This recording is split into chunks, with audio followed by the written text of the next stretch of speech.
Before heading up to Monte Bre, let's take a moment to talk about Lugano. It's a city where life feels easy. Just look at this sun-drenched square, Piazza della Riforma. Lugano is also a complex railway hub. This is largely due to its position on one of Switzerland's most iconic lines, the Gotthard line, which runs from north to south across the country. This makes Lugano easily accessible from Basel, Olten, Lucerne, Zurich and even Milan. The city lies precisely at kilometre point 180.45.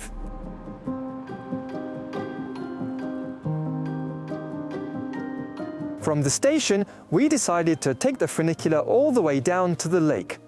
But we could easily have taken a completely different route towards Ponte Tressa, and that would mean leaving the city entirely. Back in Season 3, we featured this key tram train line used by commuters, a route set to change significantly in the coming years. In short, the current station will disappear, replaced by an underground station where this tram, train or metro will stop, before continuing on to a new terminus in the city centre. Major transformations that we will of course be following on Rail 1. So to sum up, we've talked about trains, trams, the future metro and the funicular. But we've left out the most important one, the rubber-tied train.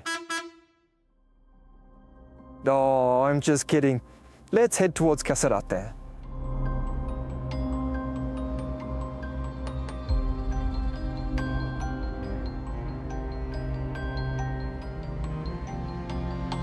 Our ascent to the summit of Monte Bre begins after a pleasant walk along the lakeside. We could have taken the bus or even a boat to get there faster. The first section is very short, runs every 15 minutes and is fully automated. It takes us to Suvigliana, a historic interchange station.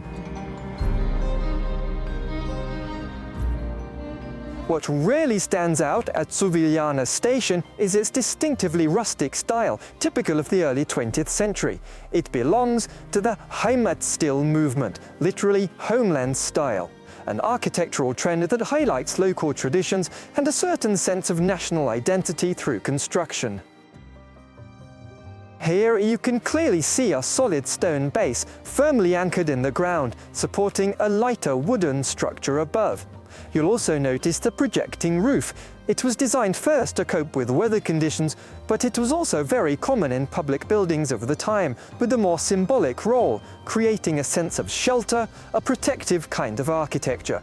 This style would eventually take hold across Switzerland, especially from 1914 onwards, with the National Exhibition in Bern, where a true Swiss village was presented.